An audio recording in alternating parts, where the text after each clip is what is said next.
Hi മക്കളെ, നമ്മുടെ JEE main face 2 exam നമ്മുടെ ഏപ്രിൽ ആദ്യം തന്നെ ഉണ്ട്, നിങ്ങൾക്കറിയാം. അപ്പോൾ ഇനി വളരെ കുറഞ്ഞ ദിവസങ്ങളെ നമുക്ക് ജെഇ മെയിൻ ഫേസ് 2ലേക്കുള്ളൂ. ഈ ദിവസങ്ങളിൽ നമ്മൾ ഏറ്റവും കൂടുതൽ ഫോക്കസ് ചെയ്യേണ്ടത് എന്താ? മോക്ക് എക്സാമ്പിളാണ്.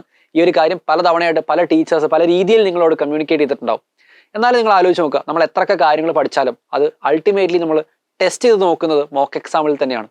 കോൺസെപ്റ്റുകളെല്ലാം പ്രോപ്പറായി റീവെരിഫൈ ചെയ്യുന്നതോടൊപ്പം തന്നെ നിങ്ങൾ ശ്രദ്ധിക്കേണ്ട വേറെ കുറച്ച് കാര്യങ്ങൾ കൂടിയുണ്ട്. Time management, stress management, resource management.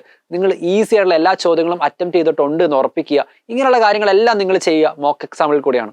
നിങ്ങൾക്കറിയാം, സൈല നിങ്ങൾക്ക് വേണ്ടി എക്സ്ക്ലൂസീവ് ആയിട്ട് കണ്ടക്ട് ചെയ്യുന്ന GIB എക്സാം ഇനിയുമുണ്ട്. മാർച്ച് 28, 29 തീയതികളിൽ മൾട്ടിപ്പിൾ ഷിഫ്റ്റുകളിലായിട്ടായിരിക്കും അടുത്ത GIB എക്സാം ഉണ്ടാവുക. ആക്ച്വൽ JEE എക്സാം എങ്ങനെയാണോ, അതായത് കമ്പ്യൂട്ടർ ബേസ്ഡ് എക്സാം, അതേ പാറ്റേണിൽ തന്നെയായിരിക്കും GIB എക്സാമും കണ്ടക്ട് ചെയ്യുക. അപ്പോൾ ഈ ഒരു ദിവസങ്ങളിൽ GIB എക്സാമിനും കൂടി വേണ്ടി നമുക്ക് തയ്യാറെടുക്കാം. അപ്പോൾ ശരിക്കും നമ്മുടെ പ്രിപ്പറേഷൻ ആക്ച്വൽ JEE എക്സാമിന് വേണ്ടി തന്നെയാണ്. അതേ രീതിയിൽ തന്നെ മുൻപോട്ട് പോകാം. പാരലി ഈ mock exam, actual JEE exam എഴുതുന്ന അതേ രീതിയിൽ നമ്മളൊരു സെൻറ്ററിൽ പോയി ഒരു കമ്പ്യൂട്ടർ ബേസ്ഡ് എക്സാം എഴുതുന്ന സമയത്ത് ഒരു പരിധിവരെ നമുക്ക് JEE മെയിൻ ഫേസ് 2 എക്സാമിനെ അതുപോലെ റെപ്ലിക്കേറ്റ് ചെയ്യാൻ പറ്റും. അപ്പോൾ ആ ഒരു കോൺഫിഡൻസ് ബിൽഡ് ചെയ്യാനും ഇതേ കാര്യം മുന്നേ എക്സ്പീരിയൻസ് ചെയ്യാനും ഈ GIB എക്സാം നിങ്ങളെ ഹെൽപ്പ് ചെയ്യും. നിങ്ങൾ ആകെ ചെയ്യേണ്ട കാര്യം, സ്ക്രീനിൽ കാണുന്ന QR കോഡ് ഉപയോഗിച്ച് നിങ്ങളുടെ രജിസ്ട്രേഷൻ കംപ്ലീറ്റ് ആക്കുക. അടിപൊളിയായിട്ട് നിങ്ങളുടെ പ്രിപ്പറേഷൻ മുൻപോട്ട് കൊണ്ടുപോവുക. നമുക്ക് GIB എക്സാമും തകർത്തെഴുതണം, അതുപോലെ JEE മെയിൻ ഫേസ് 2. സോ നമുക്ക് കാണാം. ബൈ.